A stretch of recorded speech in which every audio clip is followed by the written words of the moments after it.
अस्सलाम वालेकुम एवरीवन जी। तो कैसे सब, आज की रेसिपी होने वाली है बहुत ही ज़्यादा डिफरेंट है और इसमें कुछ डिफरेंट इंग्रेडिएंट्स ऐड होंगे। सो बहुत ही मज़े की रेसिपी, आप इसको मिस मत करिएगा। सो स्टार्ट करते हैं। बिस्मिल्लाहिर्रहमानिर्रहीम। जल्दी से चैनल को सब्सक्राइब करें और वीडियो को लाइक करें और आगे अपने प्यारों के साथ मज़ीद से मज़ीद शेयर करें। यहाँ पर तकरीबन मेरे पास टोटल जो मटन है ना वो तकरीबन है जी 1.5 किलो, ठीक है। और ये ज़्यादातर जितनी भी इसमें बोटी है वो तकरीबन बोनलेस है, ठीक है। आप चाहें तो विद बोन भी इस्तेमाल कर सकते हैं। यहाँ पे मेरे पास है जी प्याज ज़रा ज़्यादा क्वांटिटी में, ठीक है। तकरीबन 100 ग्राम मेरे पास प्याज है। अगर आप वैसे अंदाज़ा लगाएं तो तकरीबन 2 से 3 बड़े साइज़ का प्याज ले लें और उनको कटिंग कर लें।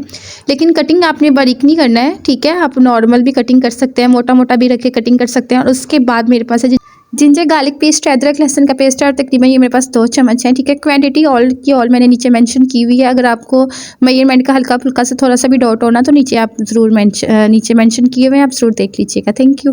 अब यहाँ पे मैंने तकरीबन जस्ट 2 अदर टमाटर इसमें ऐड किए हैं। अच्छा, यहाँ पे ना इस रेसिपी के हिसाब से टमाटर कम है और यहाँ पे मैंने कम क्यों ऐड किए इंशाल्लाह मैं आपको नेक्स्ट बताऊँगी।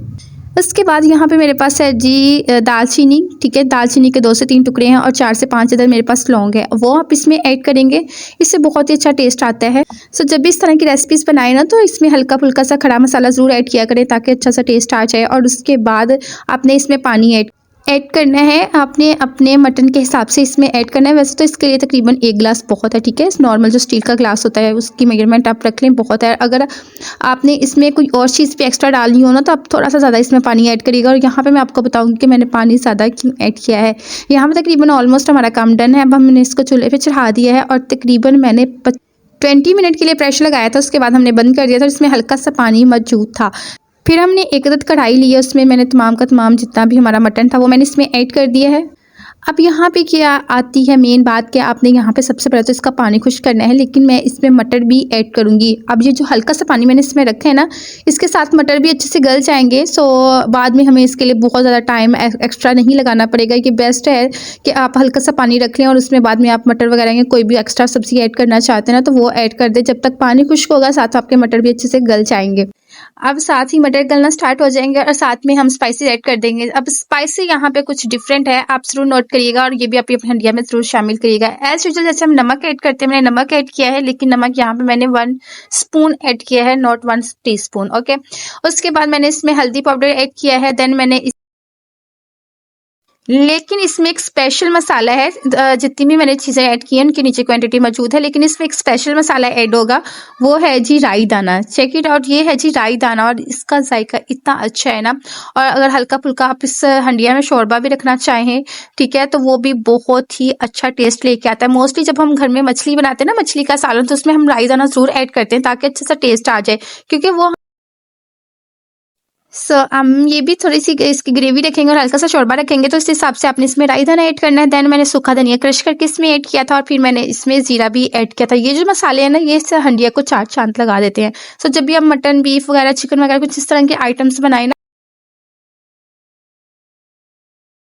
राई धनिया की पहचान ये ब्राउन सा होता है, ठीक है। छोटे छोटे इसके सीड्स होते हैं, आपको मार्केट से इजीली मिल जाता है। और फिर आप लाके इसको अपनी हंडिया में ऐड करेंगे। यहाँ पे जैसे इसका पानी खुश्क होगा तो साथ ही हम इसकी बुनाई स्टार्ट कर देंगे जी। तो यहाँ पे तकरीबन ऑलमोस्ट जितना भी पानी था वो खुश्क हो चुका है। अब यहाँ पे हम ऑयल ऐड करेंगे। ऑयल चाहे तो आप स्किप भी कर सकते हैं, अगर आपके पास घर में घी मौजूद है तो आप वो भी ऐड कर सकते हैं। It's not big deal. तो जो भी आपके पास मौजूद है ना, बस वो इसमें ऐड कर दें। और अब यहाँ पे आपने इसकी अच्छे से भुनाई करनी है, क्योंकि इस पॉइंट पे मटर भी आपके तकरीबन 80% गल चुके हैं। हल्की सी जो भुनाई हो जाएगी उसमें 100% आपके मटर भी गल जाएंगे और जो आपकी हंडिया है ना वो बहुत जल्दी रेडी हो जाएगी। लेकिन इसमें दो एक और अहम चीज़ें हैं, वो भी हम इसमें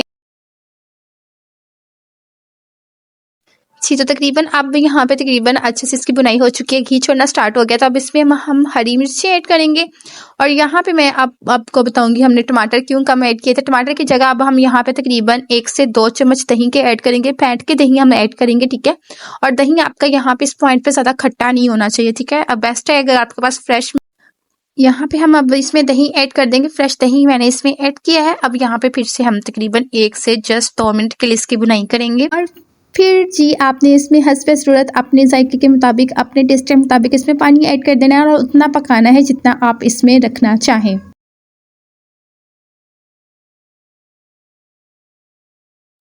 अब यहाँ पे हम इसमें हरा धनिया ऐड कर देंगे, गरम मसाला ऐड कर देंगे और यहाँ पे तकरीबन ऑलमोस्ट हमारी हंडिया तकरीबन डन है और हल्की आंच पे मैंने इसको रखा हुआ है। आप चाहें तो इसका शोरबा पी भी सकते हैं क्योंकि ये बहुत ही ज़्यादा ही फ़ायदेमंद है। आप अपने घर में भी इसको ट्राई करेंगे इंशाल्लाह, अपने प्यारों को भी इसको बना के दीजिएगा, इंशाल्लाह उनको बहुत बहुत बहुत पसंद आएगा। सो अब मिलेंगे आपके साथ नेक्स्ट रेसिपी में। अपनी दुआ में कुकिंग विद उज़्मा सलीम को याद रखिएगा। अल्लाह हाफिज़।